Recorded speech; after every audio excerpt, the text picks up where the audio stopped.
ठाकुर। नमस्ते दोस्तों, आज हम फिर से पटना की कहानी लेकर आए हैं जो सिर्फ आज का नहीं बल्कि दुनिया के सबसे पुरानी सभ्यताओं का एक महान केंद्र रहा है। ये वही जगह है जहाँ मगध के प्राचीन राज्य ने जन्म लिया, जहाँ जैन और बौद्ध धर्म ने अपनी पहचान बनाई और जहाँ चंद्रगुप्त और अशोक जैसे महान सम्राट हुए। और जो आप मेरे पीछे मैप्स देख रहे हो, ये ब्रिटिश राज के पटना के मैप्स हैं जो कि गूगल अर्थ के ऊपर सुपर इम्पोज किए गए हैं ताकि मैं आपको दिखा सकूं कि 1912 के आसपास पटना कैसा दिखता था और वो जय आज ग्राउंड में कहाँ है। तो चलिए शुरू करते हैं पटना के इस इतिहास के सफर को। दिसंबर 1911 को किंग एम्परर ने दिल्ली में नया प्रोविंस बिहार और उड़ीसा बनाया और पटना को उसकी कैपिटल अनाउंस किया जाता है। फिर किंग पटना आते हैं और उनका अदालत घाट पर बहुत भव्य स्वागत होता है। पटना का लैंडस्केप भी तब से बदलना शुरू हो जाता है जैसे एक नई सिटी बनाई जाती है। 1911 में लॉर्ड हार्डिंग भी आते हैं। यहाँ किंग जॉर्ज V की विजिट के सम्मान में इंजीनियरिंग स्कूल बनाया जाता है। 1921 में प्रिंस ऑफ वेल्स भी पटना आते हैं और उनका भी पब्लिक फंक्शन होता है। उस समय पटना में आर्कियोलॉजिकल रिमेन्स भी मिले जैसे नालंदा, पाटलिपुत्र, गिरी, बाढ़, तेतरावन, हिल्सा, मनेर। इन सभी जगहों पे कई एक्सकवेशन और रिसर्च हुई थी जिससे यहाँ की प्राचीन विरासत मालूम पड़ी थी। लोगों की संख्या का सबसे पहला रेगुलर सेंसस 1872 में हुआ था। उससे पहले जज और पुलिस के एस्टिमेशन पर लोगों की संख्या बताई जाती थी। 1812 में बुचनन के हिसाब से पूरे डिस्ट्रिक्ट की पॉपुलेशन 14 लाख थी और पटना सिटी की 3 लाख थी। विलियम टेलर ने 1857 में 4 लाख बताई थी, लेकिन उसमें थोड़ा गलत हिसाब हो गया था। 1872 के सेंसस के बाद पॉपुलेशन डाटा ज्यादा एक्यूरेट हो गया। सेंसस डेटा के हिसाब से 1881 में पटना डिस्ट्रिक्ट की पॉपुलेशन 17,56,196 थी और पटना सिटी की 1,70,654। 1921 तक ये डिस्ट्रिक्ट में 15,74,287 हो गई और सिटी में 1,19,976। 1921 के सेंसस ऑफिसर ने बताया कि पिछले 30 सालों में पॉपुलेशन में उतना ग्रोथ नहीं हुआ जितना एक्सपेक्ट किया गया था। इसका रीजन था कि गंगा नदी का रूट शिफ्ट हो गया और इस वजह से पटना और आसपास के शहरों का ट्रेड और कम्युनिकेशन अफेक्टेड हुआ। इससे काफी लोग अपना घर छोड़ के दूसरी जगह चले गए। पटना बिहार और उड़ीसा की कैपिटल बनी और पटना डिस्ट्रिक्ट का मुख्य शहर भी ये गंगा नदी के साउथ बैंक पर सिचुएटेड था। 1911 में यहाँ की पॉपुलेशन 1,36,153 थी। 19वीं सदी में पटना काफी कमर्शियल इंपॉर्टेंस रखता था, यानी ये ट्रेड का एक बड़ा सेंटर था बंगाल और अपर इंडिया के बीच। पर जैसे ही ईस्ट इंडियन रेलवे आई, सिटी की इंपॉर्टेंस थोड़ी कम हो गई क्योंकि रेलवे की वजह से रिवर बॉर्न ट्रैफिक कम हो गया। रेलवेज के आने से दूसरे एरियाज तक पहुंचना आसान हो गया था, जैसे Tirhut state railway, south Bihar railway, Patna गया लाइन और ग्रैंड कोड लाइन। अब ट्रेड के लिए डायरेक्ट पटना तक आना जरूरी नहीं रहा क्योंकि गुड्स डायरेक्टली अपनी डेस्टिनेशन पर जा सकते थे। पटना डिस्ट्रीब्यूशन सेंटर के रूप में पहले जितना इंपॉर्टेंट था अब उतना नहीं रहा। रेलवेज और ट्रेड के अलावा कंपनी के ओपीएम ट्रेड का चलना बंद होने से भी सिटी का कमर्शियल इंपॉर्टेंस कम हो गया। पहले के मुकाबले ट्रेड वॉल्यूम अब ज्यादा नहीं रहा था। पटना पुराने जमाने में लोगों की कमी और बीमारियों के कारण पीड़ित हुआ था, लेकिन इसका महत्व तब भी कम नहीं हुआ। जब से पटना कॉलेज बना, पटना शिक्षा का एक इम्पोर्टेंट सेंटर बन गया। पटना यानी पाटलिपुत्र के ओरिजिन के बारे में अलग अलग किस्से कहानियां हैं। सबसे कॉमन कहानी है कि इसे पुत्रक ने अपनी पत्नी पताली के नाम पर बसाया था। कुछ बौद्ध अकाउंट्स के हिसाब से अजातशत्रु के समय में बुद्ध के टाइम पर भी इसका निर्माण हुआ। चंद्रगुप्त मौर्य के समय 300 BC में यह मौर्य एम्पायर की राजधानी थी। सेल्यूकस निकेटर ने अपने राजदूत मेगास्थनीस को यहाँ भेजा था, जिन्होंने इस शहर का वर्णन किया। मेगास्थनीस के अनुसार शहर की एडमिनिस्ट्रेशन 6 बोर्ड्स चलाते थे। पहला बोर्ड कई इंडस्ट्रीज और आर्टिसंस की देखभाल करता था। दूसरा बोर्ड फॉरेनर्स पर ध्यान रखता था, उनकी मेडिकल केयर और उनकी नीड के हिसाब से उनको सपोर्ट मिलता था। तीसरा बोर्ड बर्थ और डेथ का रिकॉर्ड रखता था, ऐसा कि लोगों की गिनती गवर्नमेंट को मालूम रहे। चौथा बोर्ड ट्रेड और कमर्स नंबर्स की इंस्पेक्शन करता था, जैसे वेट्स और मेजर्स कि सब सही हो। पांचवा बोर्ड मैन्युफैक्चर्ड आर्टिकल्स पे लाइसेंस और उनकी ट्रेडिंग का देखभाल करता था। छठा बोर्ड प्राइसेस की रेगुलेशन करता था। 30 काउंसलर्स मिलकर पब्लिक बिल्डिंग्स, टेम्पल्स, मार्केट्स को मैनेज करते थे। अशोक के बनाए हुए ग्रैंड बिल्डिंग से पाटलिपुत्र की ग्लोरी समझ आती है, लेकिन मैगनीज के हिसाब से इसका फाउंडेशन हेराक्लिस ने डाला था। यह शहर गंगा और सोन नदी के संगम पर बना था, वुडन वॉल से घिरा हुआ था, 10 मील लंबा और 2 मील चौड़ा। फोर्ट की दीवारें और टावर्स थे। बाहर एक बड़ी नाली थी और सीवरेज का सिस्टम भी था। किले का प्राचीर इतना ब्रॉड था कि उस पर गाड़ी भी चल सकती थी। महाराज खंडा और बुलंदी बाग पर की गई खुदाई से वुडन वॉल और एक गेटवे मिला, जो इस शहर की प्राचीनता को साबित करता है। चंद्रगुप्त का पोता अशोक, जो बाद में बुद्धिस्ट बन गया, उसने पाटलिपुत्र में बहुत सारी बिल्डिंग्स बनवाई थी। ट्रेवलर फाहीन ने भी लिखा था कि अशोक ने अलग अलग महल और हॉल्स बनवाए थे, जो उनके जमाने में स्पिरिट्स के नाम पर बनाए गए थे। डॉक्टर स्पूनर ने कुमराहर की एक्सकवेशन में एक बड़ी एंशिएंट बिल्डिंग अशोक के समय की ढूंढी, जिसको पर्सपोलिस के 1000 पिलर हॉल जैसा माना गया। एक्सकवेशंस डिफिकल्ट था क्योंकि पानी और मानसून की वजह से ट्रेंचेस दोबारा भर जाते थे। कर्नल वेडल ने कुछ जगह मेंशन किया कि यहाँ बुद्धिस्ट जमाने की प्रैक्टिसेस उस समय भी सरवाइव करती थी। एक टीला है भिकना कुम्हार, पटना के नॉर्थ ईस्ट साइड पे। यहाँ पर लोग अभी भी एक इमेज को वर्शिप करते हैं, जो एक स्मॉल क्ले हाउस जैसा है। इस स्ट्रक्चर का पाथवे नीचे से ऊपर तक एक वैल्यू से जाता है। यूजुअली ये खुला रहता था बिना रूफ के, और हर साल बारिश में तोड़फोड़ हो जाती थी। पटना में एक प्राचीन कहानी है कि एक स्टोन स्लैब है जिस पर बुद्ध ने कपिल वस्तु जाते टाइम स्टेप किया था। लोग मानते हैं कि वो स्लैब हमेशा गंगा के किनारे आ जाता है, चाहे कहीं भी रख दो। एक और रोचक कहानी अगम कुआं से जुड़ी है, जो हेल से जुड़ी जाती है। कहते हैं अशोक ने यहाँ प्रिजनर्स को टॉर्चर किया था। चाइना और बुद्धिस्ट लेजेंड्स कहते हैं कि एक बुद्धिस्ट मॉन्क सुदर्शन को यहाँ आग में डाला गया था, लेकिन वो बच गए और लोटस पर बैठकर निकल आए। कुछ लोग मानते हैं कि अगम कुआं का पानी कभी सूखता नहीं है और लोग गर्मियों के समय इसमें पानी भी लेते हैं। गर्मियों के दिनों में खासकर हर महीने के 8वें दिन कई महिलाएं और बच्चे अगम कुआं पर पैसे और फूल चढ़ाते थे और छोटी बीमारियों से बचने की प्रार्थना करते थे। सबसे बड़ी गैदरिंग अग्री मेला में होती थी, जिसमें लाखों लोग आते थे। इस कुएं को बॉटमलेस पिट भी कहा जाता है। पटना और उसके आसपास कई पुराने बुद्धिस्ट स्थापनाएं मिलती हैं, जैसे कि बड़ी पहाड़ी, छोटी पहाड़ी और अगम कुआं। 2 स्टैचूज भिकना पहाड़ी नाम की जगह से मिली थी, जो अब कोलकाता म्यूजियम में है। कुछ एक्सपर्ट मानते हैं कि ये मौर्यन से भी पहले के हैं। एक फीमेल स्टैचू दीदारगंज के किनारे 1917 में मिला, जो अब पटना म्यूजियम में है। मौर्यन डायनेस्टी के खत्म होने के बाद पटना का इंपोर्टेंस कम हो गया और वो छोटा टाउन बन गया। शुंगा, ससनक जैसे इन्वेजन के बाद शहर बर्बाद हो गया, मंदिर तोड़ दिए गए और लोग बिखर गए। सिटी का इंपोर्टेंस बहुत जल्दी बढ़ा जब शेर शाह ने 1541 में फोर्ट बनाया। उसके 45 साल बाद जब राल्फ फिच वहां पहुंचा तो उसने देखा कि पटना बहुत बड़ा शहर बन गया था, जो ओपियम और कॉटन की ट्रेडिंग के लिए मशहूर था। शहर फॉर्मर ईस्ट से वेस्ट 1.5 माइल तक फैल गया था और नॉर्थ टू साउथ 0.75 माइल तक था। 18th सेंचुरी तक ये शहर दीवारों से बाहर भी फैल चुका था। शहर की पुरानी दीवारें तो थी, लेकिन इतनी पुरानी और कमजोर हो चुकी थी कि उनका सहारा कम ही था। जैनुद्दीन के दौर में कहा गया कि एक नई खाई खोदी जाए और दीवार को मजबूत किया जाए। मैराथन के दौर में लोग इन्हीं दीवारों के अंदर अपनी सुरक्षा के लिए रहते थे, लेकिन बाद में भी शहर को पूरी तरह से सुरक्षा नहीं मिल पाई और बुचानन के टाइम में भी सिटी वॉल खतरनाक डाकुओं से बचाव के लिए बस एक रस्म बन गई थी। पटना के पुराने शहर के ईस्टर्न और वेस्टर्न गेट्स काफी मशहूर थे। ये गेट्स काले पत्थर से बने हुए थे और कभी कभी यहाँ पर फतेह की निशानियां भी सजाई जाती थी। एक उदाहरण, जब अली वर्दी खान के रेबेलियस जनरल मुस्तफा खान की मौत हुई तो उसकी लाश को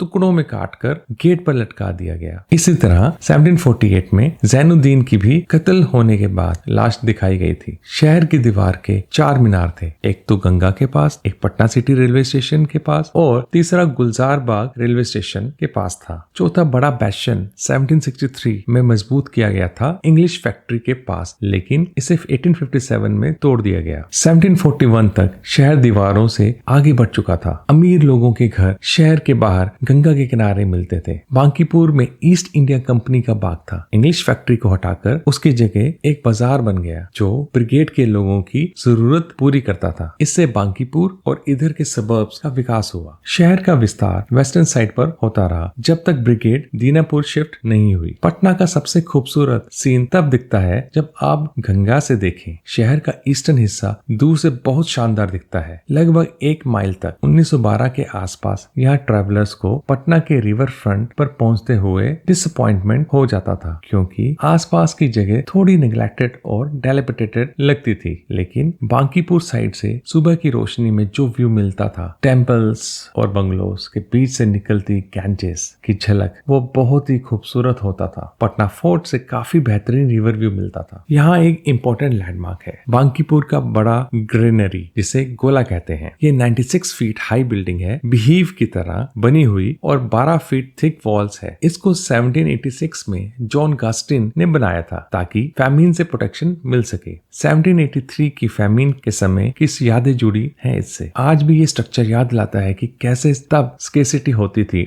और ग्रेन स्टोर किए जाते थे। गोला के नॉर्थ और नॉर्थ वेस्ट में Bankipur high school for girls है। बांकीपुर क्लब के ईस्ट में पुराने कैंटोनमेंट का एरिया है जहां 1765 में 3rd ब्रिगेड स्टेशन थी। 1766 में यहाँ एक म्यूटिनी हुई थी। ऑफिसर्स ने डबल बट्टा ना मिलने पर बवाल किया। सर रॉबर्ट बाकर ने ब्रिगेड कमांड किया और फायर लग गई थी बंगलोज में क्योंकि एक लैंप गिर गया था। ऑफिसर ने रिजाइन करने का सोचा लेकिन बाकर ने उनको रोका। आज का कमिश्नर्स बंगलो भी 1923 में रिस्टोर हुआ था। इसे 1812 में कैप्टन पीच ने बनवाया था। ये बंगलो एक पुराने बंगलो की जगह बना जहां एक एनी रॉबर्ट्स बरीड थी। यहाँ की लैंड कई बार ट्रांसफर हुई और सरकार ने वापस ली। पीच ने अपना घर भी यही बनवाना चाहा लेकिन परमिशन देर से मिली। बाद में जब उसका ट्रांसफर हुआ, सक्सेसर को घर मिला। कैप्टन स्टुअर्ट ने कलेक्टर ऑफ बिहार को एक लोकल रेवेन्यू ऑफिस के लिए हाउस बेच दिया। ये हाउस रेवेन्यू डिपार्टमेंट का ऑफिस बन गया।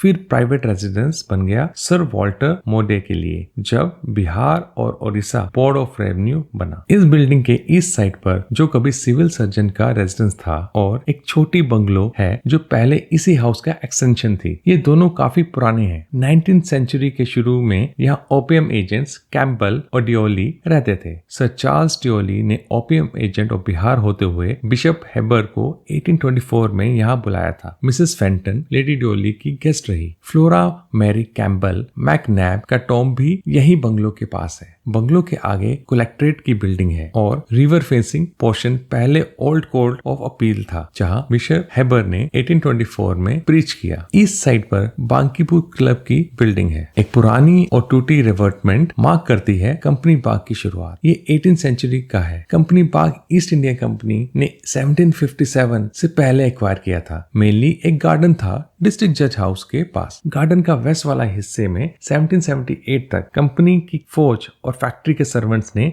अपने लिए क्वार्टर बनाना शुरू किया था और इस एरिया को कंपनी बाग कहा जाने लगा। धीरे धीरे वेस्ट साइड में और जमीन पर भी लोग बसने लगे और लेट 18th सेंचुरी तक गार्डन बड़ा हो गया था। यहाँ आयरीकूट ने 1757 में अपनी छोटी फौज के साथ कैंप लगाया था और फिर क्लाइव अपनी आर्मी लेकर आया। 1765 में यहाँ कैंपिंग ग्राउंड कंपनी के हेडक्वार्टर स्टाफ के लिए यूज हुआ और कैप्टन थॉमस वाटसन ने यहाँ कमांडर इन चीफ के लिए घर बनाना स्टार्ट किया जो कभी म्युनिसिपल कोर्ट भी था। 1765 में हेडक्वार्टर्स मुंगेर शिफ्ट हो गया और मिलिट्री बिल्डिंग कंपनी बाग में फैक्ट्री के लिए यूज होने लगी। बाद में यहाँ साल्ट पीटर गोडाउन शोरा कोठी बनी और 1829 में कमर्शियल रेजिडेंसी का कोर्ट बन गया। डिस्ट्रिक्ट जज की कोर्ट बनने के बाद ओल्ड हाउस कोर्ट ऑफ मुंसिफ के लिए हो गया। कंपनी बाग के पास एक और पुराना वेयर हाउस और रेजिडेंशियल क्वार्टर्स थे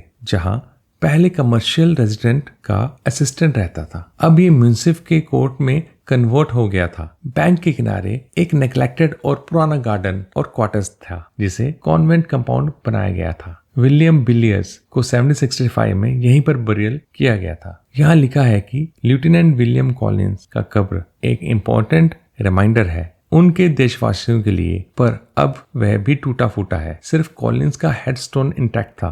बाकी कई प्राचीन कब्रें बुरे हाल में थी। रिवर के ईस्ट साइड पर म्यूनिसिपल कोर्ट के पास रैनफुर्ली नॉक्स का टॉम्ब है। नॉक्स ब्रिटिश आर्मी का जनरल था और उन्होंने 1763 के कैंपेन में इंपॉर्टेंट रोल प्ले किया था। उनकी तबीयत बहुत खराब हो गई थी, इसलिए उन्हें पटना लाना पड़ा और वहीं उनका देहांत हो गया। उनका टॉम्ब गंगा के किनारे था। नॉक्स के टॉम्ब के पास महेंद्रू घाट है, जहां बंगाल और नॉर्थ वेस्टर्न रेलवे का फेरी स्टेशन था। टेम्पल के आगे फैक्ट्री चीफ का ओल्ड हाउस था, जो बाद में डिस्ट्रिक्ट जज ऑक्युपाई करते थे। यह हाउस पहले कंपनी बाग कंपाउंड का पार्ट था और ये ब्रिटिश पोजेशंस का मेन सेंटर था। कंपनी बाग का यह घर पहले रेवेन्यू काउंसिल के प्रेसिडेंट का था, फिर 1775 में वापस कमर्शियल चीफ को दे दिया गया। 1790 में यहाँ मिस्टर सी पोते रहते थे। बाद में इस हाउस का यूज बिहार ओपियम एजेंट के लिए किया गया और मिलिट्री गार्ड भी रहता था। फिर यह हाउस पटना हॉस्पिटल की नर्सेज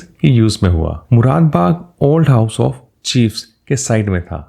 यहाँ चीफ ऑफ फैक्ट्री पटना रहते थे और 1771 से 1775 तक ये फैक्ट्री के हेड का रेजिडेंस था। 1777 तक हेस्टिंग फैमिली भी यहाँ रही, पर 1781 के बाद ये house officially temple medical school बन गया। पटना के रिवर फ्रंट पर एक इंटरेस्टिंग ओल्ड बिल्डिंग थी जो बाद में डेमोलिशन की वजह से खत्म हो गई। उसके साउथ ईस्ट साइड में मिर्जा मुराद का टॉम्ब था। यहीं पर पटना जनरल हॉस्पिटल भी है, जो 1903 में बना और बाद में एक्सपैंड हुआ। चौहट्टा मुराद बाग के आगे महाराजा ऑफ दरभंगा का नया घर था, जो रिवर के ऊपर बना था और नीचे गंगा तक स्टेप्स आते थे। उसके बाद महाराजा का मेंशन था, 18th सेंचुरी बिल्डिंग जिसमें पटना कॉलेज है।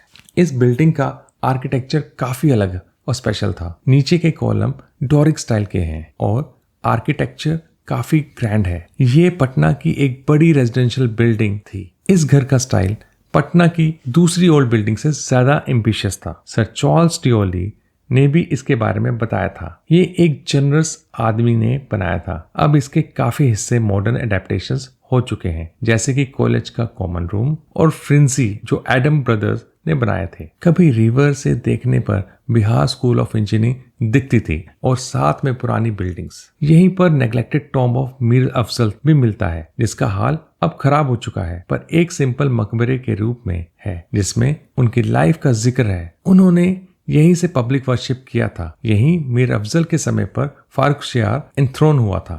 यहीं से आगे लेन में गोलक सदी की दरगाह है, जो गोलकपुर मोहल्ले को नाम देती है। थोड़ा आगे रिवर में रानी घाट है, जो कभी फेवरेट बाथिंग प्लेस हुआ करता था। रानी घाट के आगे एक पुरानी हवेली थी जो बाहर से डिसेप्टिव लगती थी। एक्चुअली में मीर अशरफ का हाउस था, जो गुमस्ता इंग्लिश फैक्ट्री की जगह पर बना हुआ था। ये बिल्डिंग 1771 की थी। फैक्ट्री कंपाउंड के बाहर एक और कंपाउंड था, ओरिएंटल पटना फैक्ट्री, जो गवर्नमेंट का था। ये हिस्टोरिक बिल्डिंग है। पहले यहाँ ईस्ट इंडिया कंपनी का ऑफिस था और इंग्लिश फैक्ट्री भी थी। यहाँ क्लाइव ने भी काम किया। ये कॉम्प्लेक्स बेसिकली एक फोर्टिफाइड वेयर हाउस था, जिसके अंदर एक अंडरग्राउंड टनल भी थी जो पार्ट्स को कनेक्ट करती थी। पटना फैक्ट्री के बारे में बताया गया है कि यहाँ पहले से ही एक पुरानी वॉल थी, जिसके पास एक एंशिएंट वेल भी था। फैक्ट्री कंपाउंड के एक कोने में लेफ्टिनेंट थॉमस डेविस की कब्र है, जो 1761 में मारे गए थे। फैक्ट्री की बाउंड्री का एक हिस्सा 1857 में तोड़ दिया गया था। सिटी का गेट दीवान महिला लेन के मुहाने पर था। यहाँ पटना फैक्ट्री का कैसे कई बार ऑक्युपाई और अमेंडन किया गया, उसका जिक्र है। मिस्टर हॉर्न के मुताबिक पहली इंग्लिश फैक्ट्री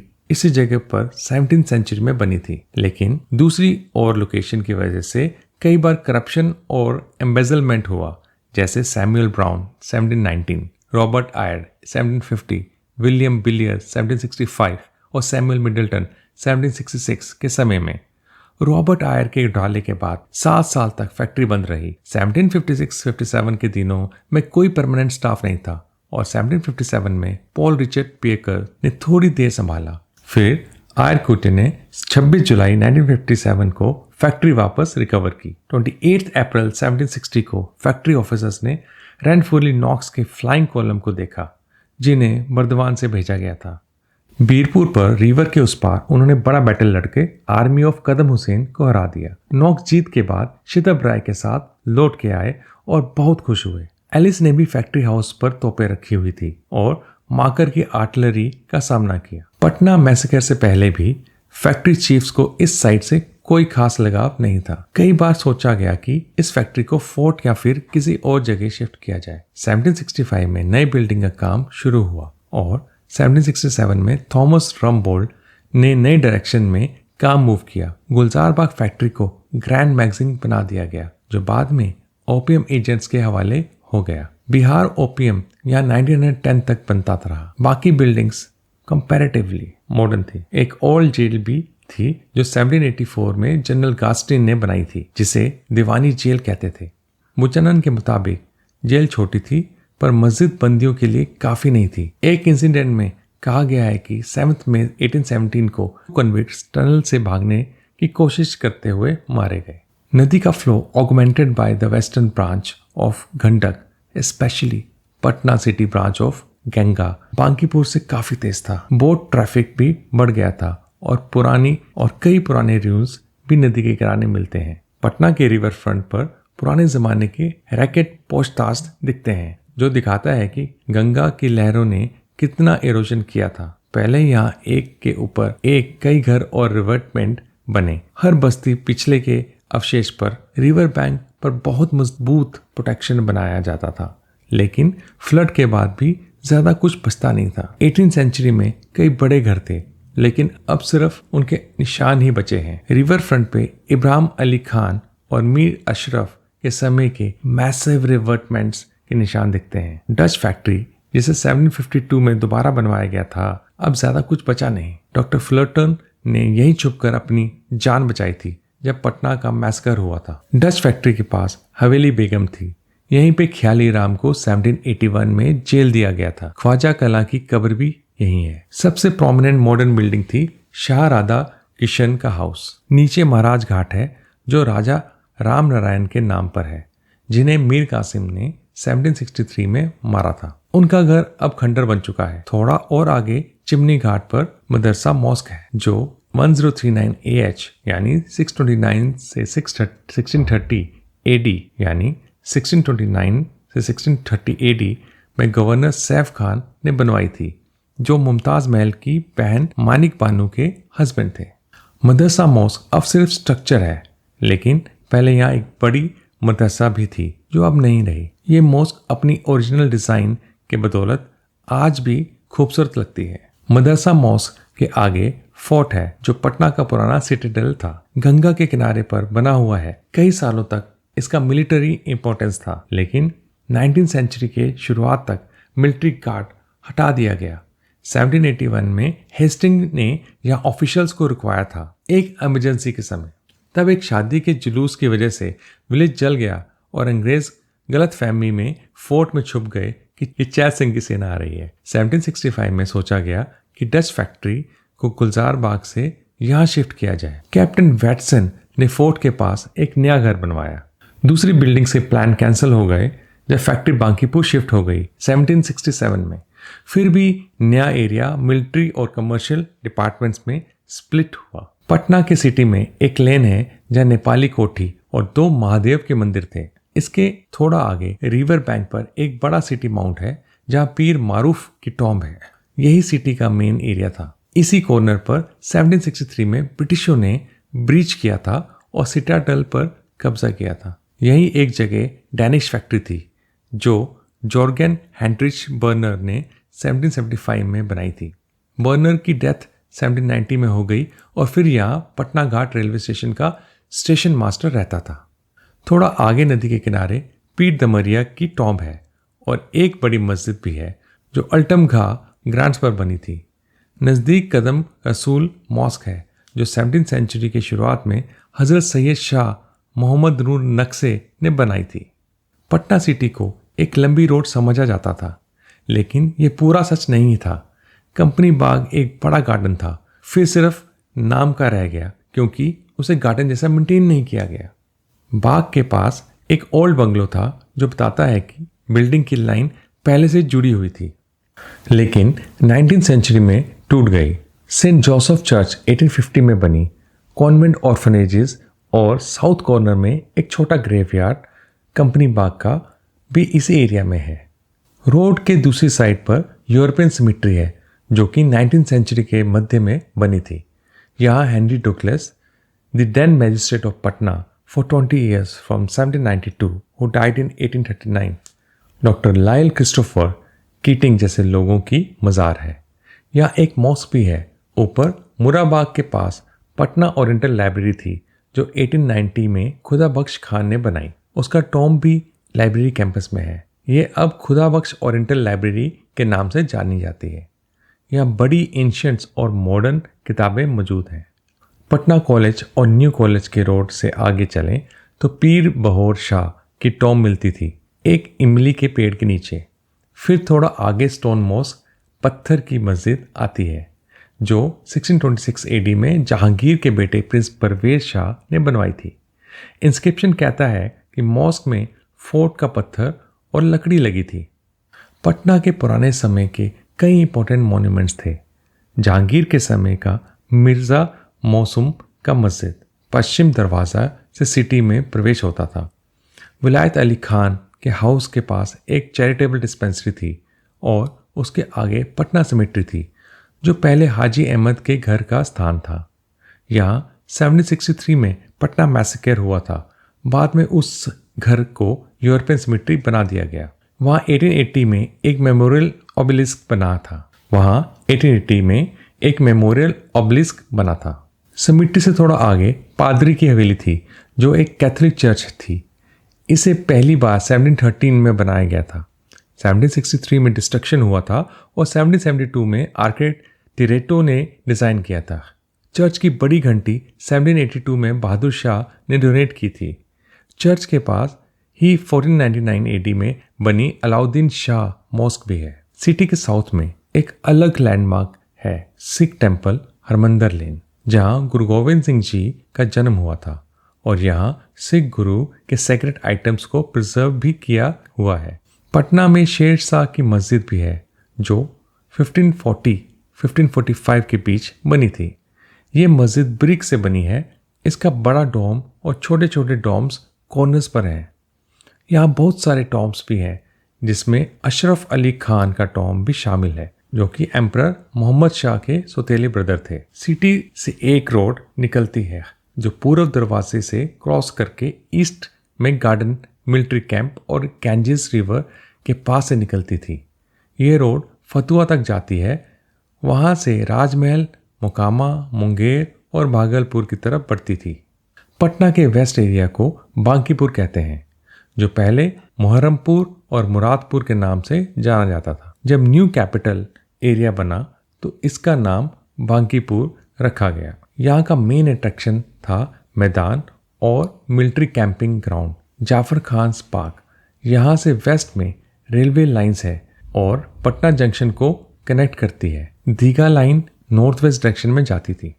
डिस्ट्रिक्ट जेल और डाक बंगलो के पास छोटा सा एरिया है जहाँ छज्जू बाग था। ये जगह पहले एक आदमी का घर था। 1820 में यहाँ एक Elder brother of mount Stuart Elphinstone रहते थे जो तब प्रोविंशियल कोर्ट ऑफ अपील में जज थे। उनके छोटे भाई की ग्रेव यहीं है। 1857 के म्यूटिनी के समय विलियम टेलर कमिश्नर यहाँ रहते थे और उन्होंने यहाँ के म्यूटिनी का एक्सपीरियंस शेयर किया था। यूरोपियन रेजिडेंट्स को यहाँ लाया गया था फॉर सेफ्टी और सुबह तक सब ठीक हो गया जब कैप्टन रेटरे अपनी सिख फोर्स के साथ आए। छज्जू बाग के ओनर उस समय जॉन अलेक्जेंडर बॉयलार्ड थे। ये जगह 19th सेंचुरी में उनको महाराजा मित्रजीत सिंह ऑफ टिकारी से मिली थी और फिर बॉयलार्ड फैमिली के पास आई। बॉयलार्ड अपने लिए बिना कॉफिन के सिंपल ग्रेव चाहता था, लेकिन 1857 के बाद उनकी इच्छा पूरी हुई और उसकी ग्रेव यहाँ है और फिर ये हाउस गवर्नमेंट के पास आ गया था। छज्जू बाग के सामने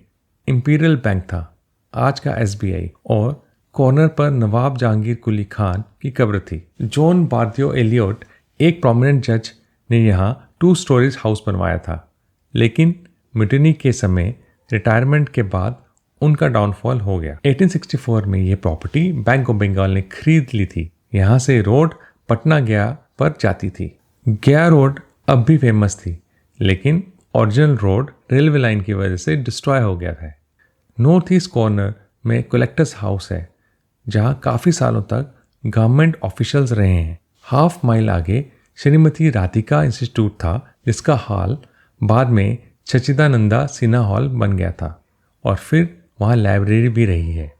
पटना गया रोड का एक पार्ट गोल के पास मेन हाईवे है जो दीनापुर, मनेर, कोइलवार और बक्सर की तरफ जाता था। यहीं पर नया कमिश्नर्स ऑफिस भी है और रेलवे स्टेशन के पास से रोड निकलता है। बांकीपुर के मैदान की वजह से एरिया की खूबसूरती बढ़ जाती थी। यहाँ पर इंक्रोचमेंट कम थी, लेकिन मैदान का कुछ हिस्सा कैंपिंग ग्राउंड के लिए ठीक माना जाता था। लेकिन रेनी सीजन में यहाँ फ्लड हो जाता था। मैदान के पास से रिवर फ्रंट रोड जाती थी। कॉर्नर पर होली सेवियर चर्च थी जो 1857 में बना था। जब से बाकरगंज नाला बंद हुआ तब से रोड मेन स्ट्रीट बन गई है। मैदान के ईस्टर्न साइड को बाकरगंज कहते हैं क्योंकि यहाँ मिलिट्री बाजार था। सर रॉबर्ट बाकर का घर भी यहीं था। ये रोड मैदान से निकलकर पटना मेंटल हॉस्पिटल और भिकना पहाड़ तक जाता था। भिकना पहाड़ पर नवाब मोहम्मद का गार्डन हाउस था जिसे उनके डिसेंडेंट्स संभालते थे। ये घर एक पहाड़ी पर बना था जिसका अब सिर्फ एक हिस्सा बाकी है। उस पहाड़ी पर अशोक की लाठी भी थी और यहाँ प्रिंस महेंद्र की हिल भी है जो मैदान से नॉर्थ साइड में है। बारकर का घर पहले कंपनी के जनरल ने लिया था, बाद में उसको छोड़ दिया गया। साउथ वेस्टर्न सबर्ब्स में एक बड़ी कानखा थी जिसे फार्कशियार और शाह आलम ने एंडोमेंट दिया था। पटना, सारण और मुजफ्फरपुर में भी इनका इंस्टीट्यूशन था। यहाँ सजदा, नशीन और सुपीरियर इलेक्ट होता था जब इंकम्बेंट मर जाता था। यहाँ पिलर्स और प्राचीन चैरिट व्हील मिले थे। कुमराहर रोड पर महाराज खंड था जहाँ एम्परर की फोर्टिफिकेशन थी। यहाँ 1895 में और बीम्स मिले थे। ऑपोजिट रोड पर अगम कुआं था और साउथ में हिल्स थी। पटना के पास कुछ बहुत पुराने बुद्ध स्तूपा थे, शायद वही 5 स्तूपा जिन्हें अशोक ने बनवाया था। यहाँ कर्नल वेडल्स को भी कुछ पुराने रिमेन्स मिले, जैसे एक माउंट जो एक स्तूपा का हिस्सा था और रेलवे लाइन के पास एक एंशिएंट स्तूपा भी मिला था।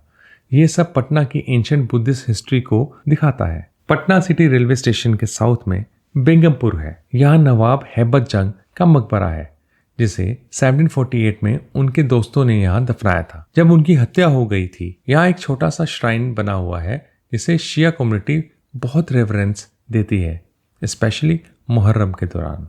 पटना की न्यू कैपिटल प्रोविंशियल गवर्नमेंट के लिए पटना गया रोड के वेस्ट में लगभग 3 स्क्वायर माइल्स का एरिया कवर करती थी। ये अब पटना के नाम से जानी जाती थी क्योंकि एक्चुअल पटना सिटी तो ईस्ट में है। ये नई सिटी रेलवे लाइंस और एक पुरानी नदी के ओल्ड बेड के बीच में है जो इस एरिया को बहुत यूनिक बनाता है। यहाँ गवर्नमेंट हाउस यानी आज का governor house, secretariat, council chamber, आज की बिहार लेजिस्लेटिव असेंबली और कई इंपॉर्टेंट ऑफिसेस हैं। नई कैपिटल का मेन फीचर एक वाइड रोड था, किंग जॉर्ज एवेन्यू, आज का देश रतन मार्ग, जो सेक्रेटेरिएट और गवर्नमेंट हाउस को कनेक्ट करता था। सारी मेन रोड्स 150 फीट वाइड थी और सर्विस रोड 60 फीट वाइड थी। सिटी को मॉडर्न प्लानिंग के हिसाब से डिजाइन किया गया था जिससे ट्रैफिक स्मूथली चल सके और ग्रीनरी भी हो। गवर्नमेंट हाउस को आर्किटेक्ट JF मुनिंग्स ने डिजाइन किया। कैपिटल के वेस्ट एंड पर ये एक 3 स्टोरी बिल्डिंग है। अंदर एक बड़ा हॉल और रिसेप्शन रूम्स हैं, डाइनिंग और ड्राइंग रूम्स, एक दरबार हॉल और बालकनी भी है। बिल्डिंग्स में टीक का प्लैंक यूज हुआ है ताकि स्ट्रेंथ और रेसिलेंस बनी रहे। कंपाउंड में 100 एकर्स का गार्डन और टेनिस कोर्ट्स भी है। गवर्नमेंट हाउस के ईस्ट में सेक्रेटेरिएट बिल्डिंग है जो उस समय की कैपिटल की सबसे बड़ी बिल्डिंग थी। ये 716 फीट लंबी और 346 फीट वाइड थी। अंदर ग्राउंड फ्लोर में 105 रूम्स और फर्स्ट फ्लोर में 93 रूम्स थे जो कि 30 ऑफिसेज और 500 क्लर्क्स को अकोमोडेट करते थे। बिल्डिंग का सबसे प्राइम फीचर उसकी बड़ी क्लॉक टावर थी। निकट एक बालकनी भी थी जो चारों तरफ से गार्डन और सिटी को ओवरलुक करती थी। ये सब आज भी है। काउंसिल चैम्बर, आज का बिहार लेजिस्लेटिव असेंबली, को 1920 में कंप्लीट किया गया था। सेक्रेटेरिएट के ईस्ट में आर्किटेक्ट AM मिलवुड ने इसे डिज़ाइन किया था जो फ्री रेनेसेंस स्टाइल में था और सेक्रेटेरिएट के स्टाइल से मैच करता था।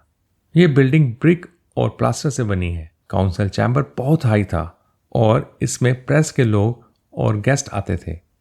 यहाँ किंग एम्परर का पोर्ट्रेट और कई लेफ्टिनेंट गवर्नर्स के पोर्ट्रेट्स भी रखे गए थे। हाई कोर्ट बेली रोड पर है। लॉर्ड हार्डिंग ने 1960 में खोला था। ये इलाहाबाद हाई कोर्ट के मॉडल पर बनाया गया था। इसमें एक बड़ी मार्बल की स्टेयरकेस है जो मेन एंट्रेंस से दिखती है। पटना म्यूजियम 1915 में बना हाई कोर्ट के नॉर्थ एनेक्सी में है। यहाँ प्राचीन आर्टिफैक्ट्स हैं जैसे कि दीदारगंज स्टैच्यू और पाटलिपुत्र एक्सकवेशन की चीजें, टेराकोटा आइडल, बोध गया टेम्पल का प्लेक, कॉइन्स, कॉपर प्लेट्स आदि। यहाँ बिहार उड़ीसा लाइमस्टोन सैंपल्स भी हैं जिन्हें मिस्टर C.S. फॉक्स ने अरेंज किया है। बाकी न्यू कैपिटल की बिल्डिंग्स ज़्यादातर रिसेंटली बनी है, प्राइवेट बिल्डिंग्स हैं। सुल्तान अहमद का हाउस और न्यू पटना क्लब की बिल्डिंग फेमस है, दोनों गार्डनियर रोड्स पर थी।